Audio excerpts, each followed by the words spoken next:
Hi everyone, welcome. It's great having you here. Well, it's time to remake my aloe vera, avocado, and cucumber soap.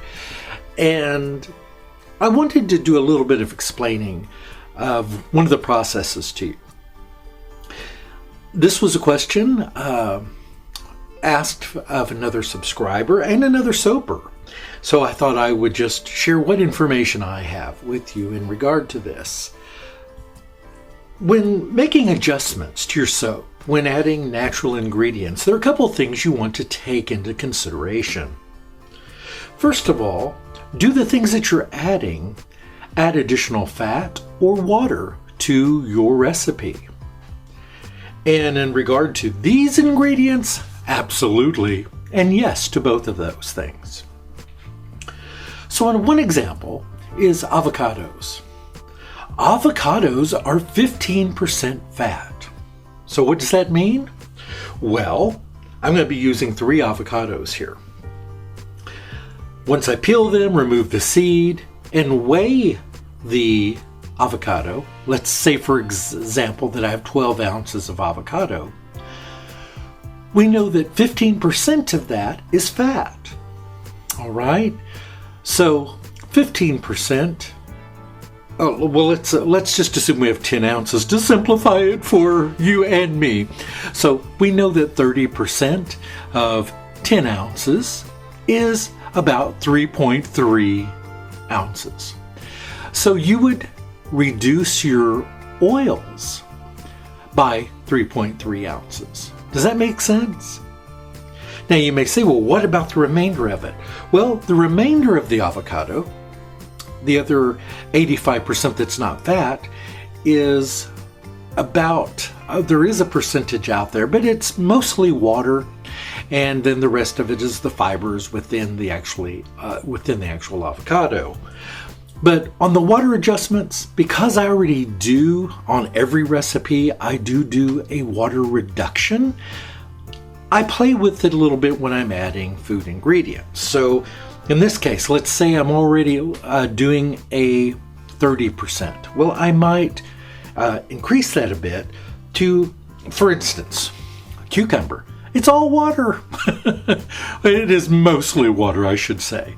So you have to take that in consideration. So if you have 6 ounces of water here, remember that when you're making the adjustments to your fluid, to your water, whether that be goat milk or aloe vera juice or water, distilled water, whatever it is you're making.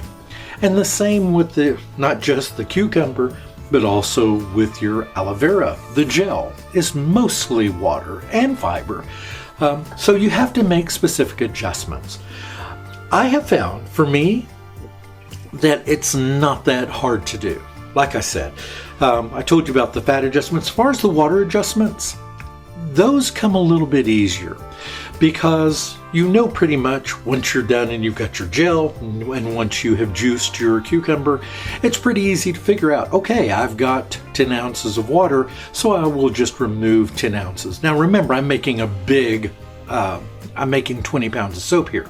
You may only be making 5 pounds of soap or stuff. So you probably wouldn't use a whole cucumber. You probably wouldn't use 3 avocados. You probably wouldn't use the whole leaf. So you will make those adjustments accordingly. Now I'm going to put more information on the screen and in the description because I know that I can tend to ramble a bit and confuse things a bit. And I don't want to confuse you any more than I may have already done. So let's move forward. I'm going to get these processed down so we can get our soap made. And I'll give a few tips there as well. All right, so one moment and we're going to get started.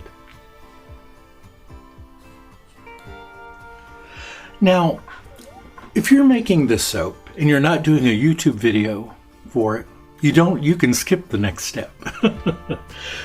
Avocado will turn brown. That's just what it does. If you just leave it sitting on the counter, it turns brown. You know this already, so I'm not telling you anything you don't know.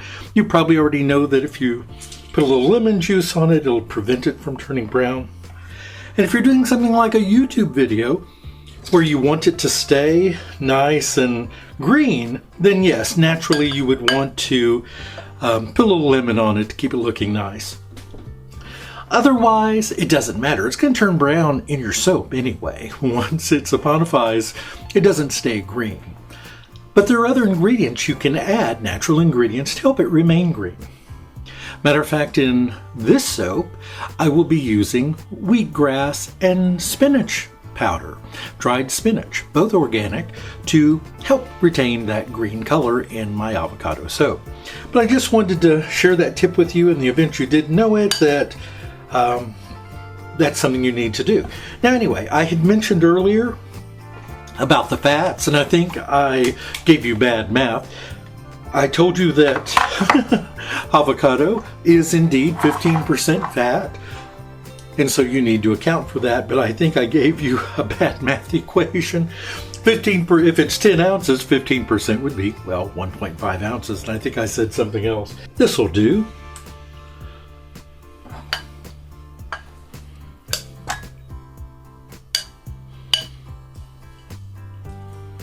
So this is 3 avocados. Whoop, spilled a little bit there.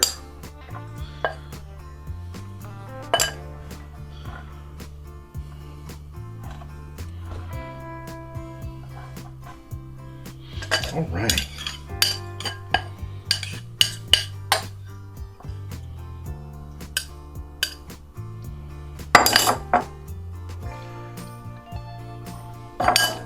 And as you can see here, we have 9.83 ounces, almost 10 ounces. I've done this a few times, that's how I know that. So all you would do is take whatever your ultimate weight is, okay? In this case, 9.8 ounces. We're going to deduct 15%. We're going to pretend it says 10 just for this. You're going to use your calculator for exact calculations. So that means 1.5 ounces of this is oil. So you would remove that from your overall recipe. You know that the remainder of that, 85%, is water. So you would deduct that from your water. I hope that makes sense. All right, so let's move on to our other ingredients. So with the aloe, I use a vegetable peeler to remove the thorns.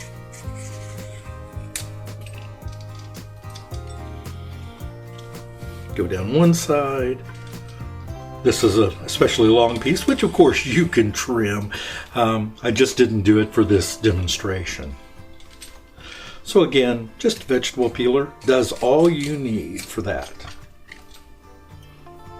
And that way you're not cutting away more than you need to.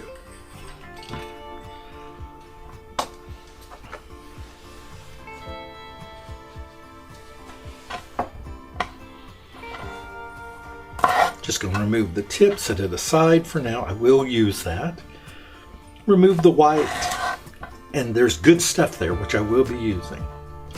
I'm just going to cut this into a few manageable pieces.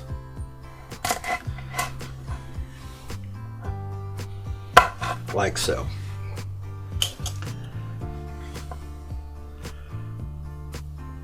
Now you can either take a sharp-bladed knife, or you can just pull it apart like so. Although this stuff is icky on your fingers, so it does get kind of slimy on your fingers, so you'll want to use a tool. Have your bowl ready, but I'm just getting these prepared here, and then I'll move on to the next step.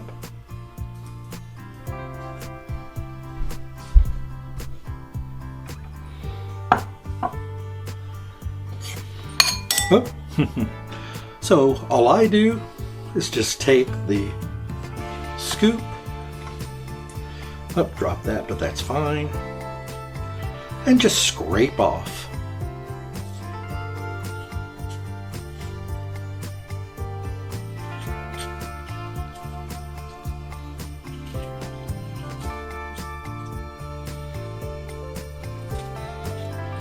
Yeah, clean that out there.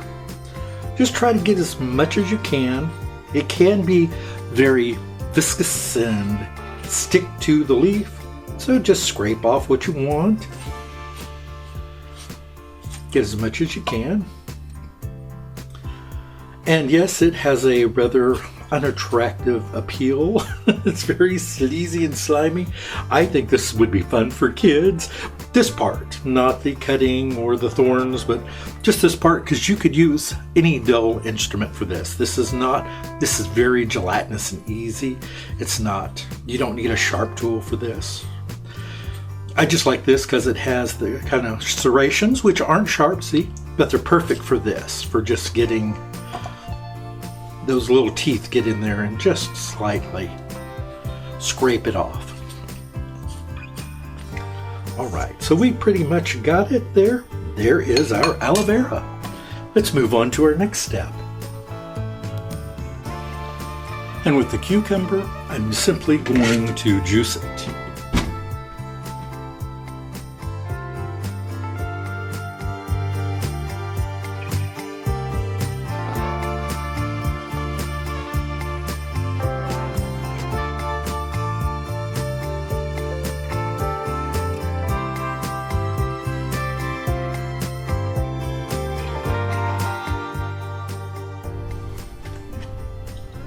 All right, so let's weigh out our cucumber juice.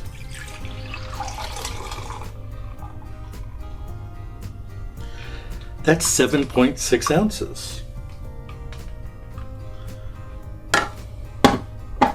I'm going to add to that, actually, okay, that came to 8.24.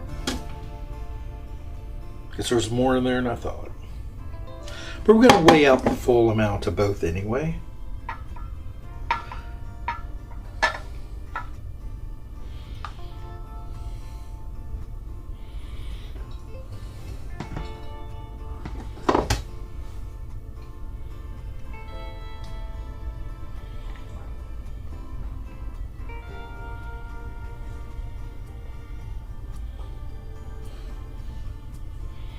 All right, so there we have 15 ounces total. This is all liquid here. This is our aloe vera and our cucumber juice. So we have a grand total, let me get that out of there, of 15.08 ounces. So that will be deducted from my total liquids in this soap. Okay, all right, so let's move forward. So to my 9.9 ounces of avocado, I'm going to add about 3 ounces of olive oil.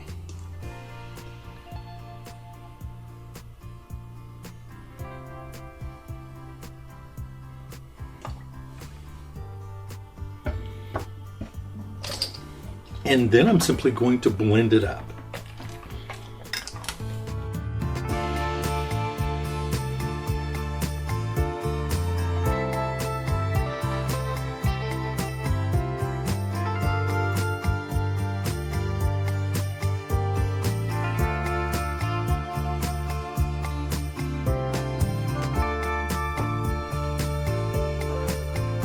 To this, I'm going to add my liquids. This is going to be the cucumber, aloe vera, and I've added in a tablespoon of wheatgrass, as I mentioned, to help retain the color.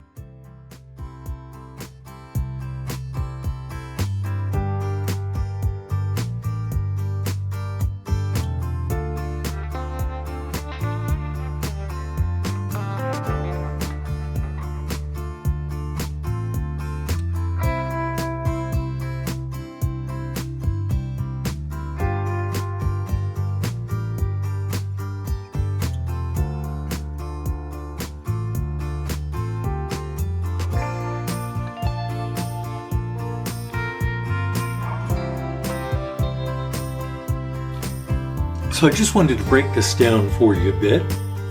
Here I have my goat milk and lye. It's already melted, ready to go. Here I have some fresh, absolutely fresh camel milk. That's right, I got more camel milk. Because I have had such a good, absolutely fantastic response on the camel milk soaps, I decided to mix it with my goat milk. And so I've got about 20% of the camel milk I'll be adding with that. This is, of course, this is everything here. This is the avocado, the aloe vera and the cucumber ready to go. Now I'm just going to get my oils up here. We're going to start putting this together. So here I have my oils and butters. See if I can back the camera up just a tad there for you. So I'm going to go ahead and add in my goat milk first.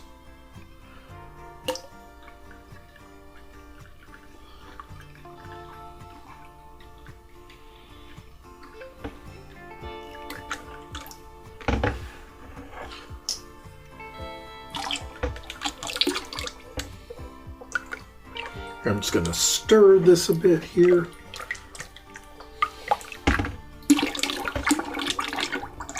Oh, this also has my apologies. This also has my kaolin clay and my colloidal oats in it. There we go.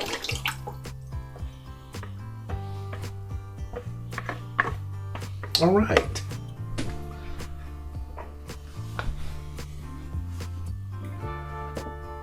So I'm going to go ahead and add in my camel milk.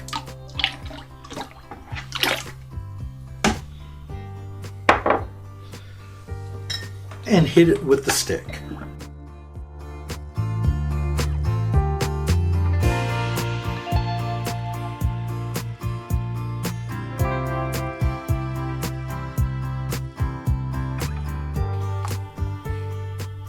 I'm going to add in my avocado and the, you know.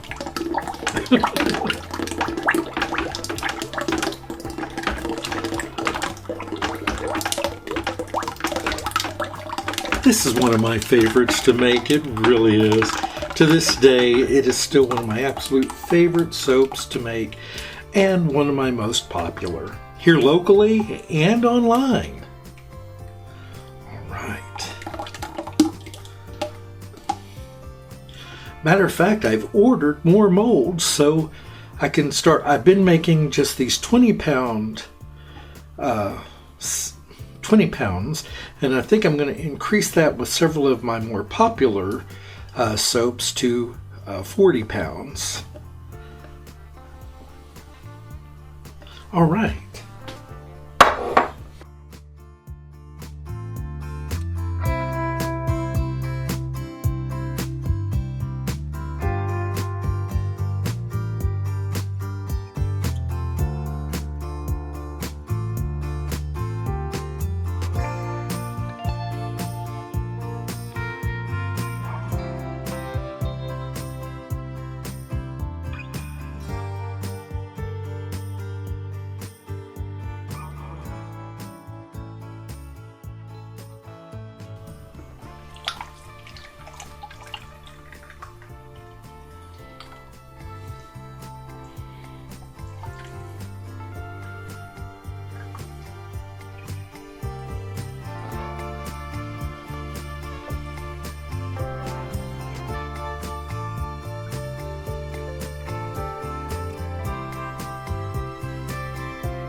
See, that's why I try not to overfill them, but it seems to be in my DNA that I'm going to overfill my molds.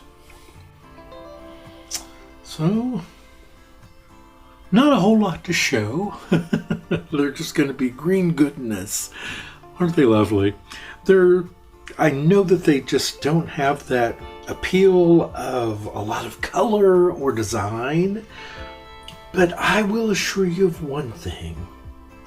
They're deliciously luxuriant to use. They really are. There's a good amount of avocado, the cucumber juice, and that aloe vera in them. The rosemary and spearmint essential oils are just decadently wonderful. It's a truly delicious fragrance coming off of these. So they're just the wheatgrass gives them just that right color avocado green.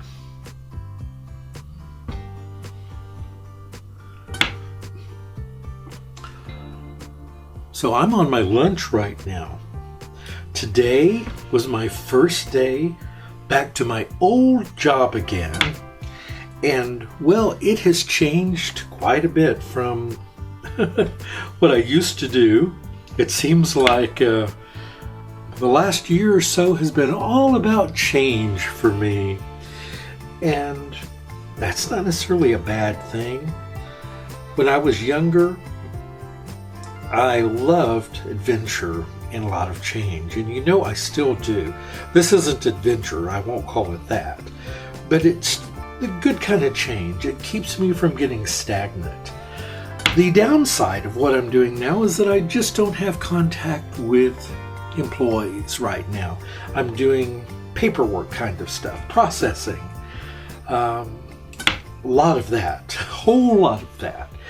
And I'm not opposed to that kind of work. It's necessary in pretty much any kind of a position like this, that there is a lot of processing, paperwork, reports.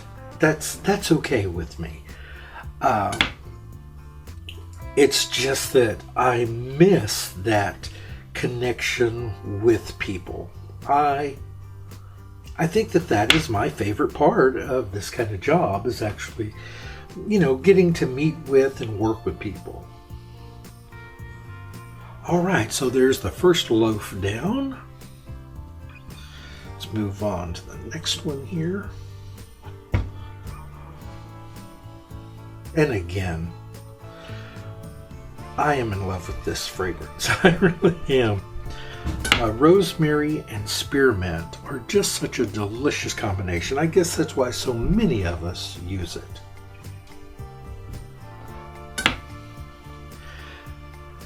And of course, this is essential oils. I have smelled some fantastic fragrance oils that others have used that are rosemary and spearmint. While they smell great, the spearmint is pretty good. They can emulate spearmint pretty well. The same with peppermint. They have come a long way. And actually, in case you're not aware of this, there is a virus that is destroying peppermint across the planet, many different places, making it hard to grow true peppermint. That's why so much of what you buy as mint is actually spearmint when you're buying fresh. And because of that, most companies that use a lot of peppermint are actually using artificial peppermint now, in flavorings and fragrances and things like that. Where was I going with that? This fragrance oil that I smelled had really nice artificial spearmint, but the rosemary in it I thought was atrocious. It smelled good. The fragrance oil smelled really good. I'm just saying that it's not rosemary. It would be a horrible imitation of rosemary. It smelled more like just a combination of fragrances, which again, there's nothing wrong with that. It's just not, if you're looking for true rosemary, certain fragrance oils just haven't found a way, I don't believe, to really emulate the essential oil. Some things they've done really well in. See, another one I don't think is very good is lavender fragrances. I personally don't think they smell like lavender, but that's my opinion. I understand that, and others may have a differing opinion.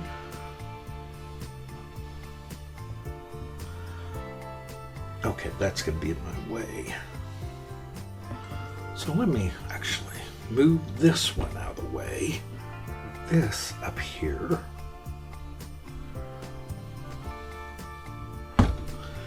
And these I'll move over here. But I digress. There are some wonderful fragrance oils that I have smelled, and I hear tell of many that smell really good.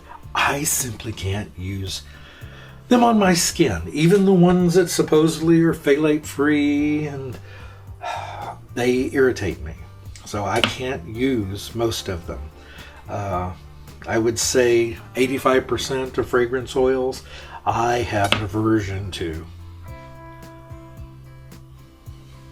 But if you don't, go for it.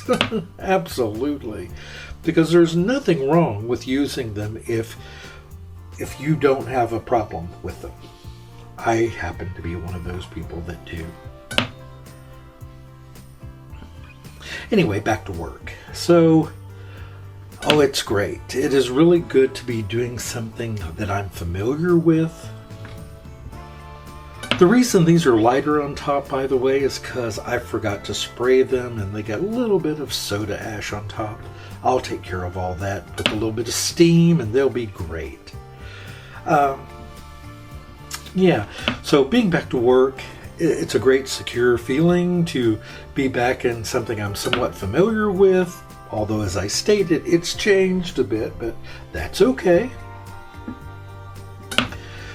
There are so many people, there are still, no matter how great our economy is, there are a lot of people out there who it is not great for. And I'm not making any judgments about anything, I'm not getting political here. I'm just stating a fact that the economy looks great for a lot of people. I know that, but there are still a lot of people, who it's not great for. And that's part of what one area where my job, what I'm doing right now, is a little more challenging. I'm just going to take that end off there. And that is that a lot of what I'm doing are processing right now. A lot of what I'm doing is processing terminations.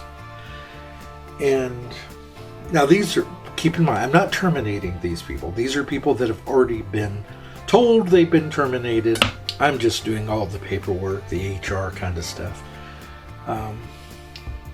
But every time I do one, I'm thinking about, is this person, depends on the reason, right? If I see it's somebody who just wasn't showing up for work most of the time, those don't bother me. They didn't need the job, obviously.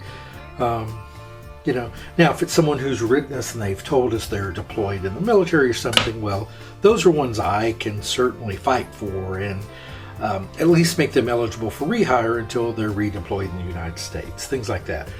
Or if they have a severe medical condition that they failed to report for whatever reason, I can fight for those through our HR department and oftentimes maybe not save their job, but keep them eligible for rehire later when they're able to come back to work. And that's the part of the job that I love. When I can help someone to retain their position or restore the position at a later time, I love that.